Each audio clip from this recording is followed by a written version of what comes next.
ৰ'ব ভিডিঅ'টো স্কিপ নকৰিবা, ভিডিঅ'টো শেষলৈকে চাওক।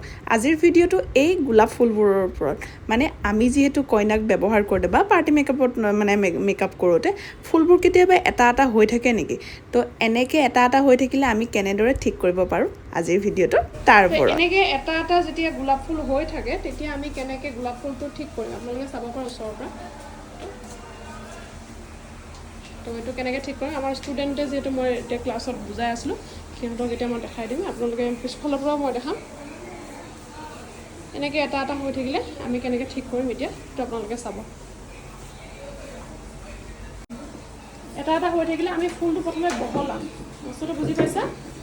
ফুলটো বহলাম, এনেকৈ ফুলটো বহলাই পিনে ইউপিন লগাই পিনে ইটোৱে সিটোৰ লগত আইনাত চালে গম পাব। ইটোৱে সিটোৰ লগত আমাৰ কি কৰিব লাগিব, লগ খুৱাম প্ৰথমে এইখিনি। এতিয়া আপোনালোকে চাব দেই, কমপ্লিট হোৱাৰ পিছত কেনেকুৱা লাগিছে সকলোৱে জনাব। এনেকুৱা সৰু সৰু যদি টিপছ আপোনালোকে শিকিব বিচাৰিছে তেনেহ'লে মোৰ নগাঁৱৰ নৱেম্বৰৰ কাৰ্নিভেলটো জইন কৰক। নৱেম্বৰৰ 2 তাৰিখে হ'ব, আৰু যিসকলে বিউটিচিয়ানৰ কোৰ্চ কৰিব বিচাৰিছে অক্টোবৰ 10 তাৰিখৰ পৰা ষ্টাৰ্ট হ'ব গুৱাহাটীত, সোনকালে যোগাযোগ কৰক।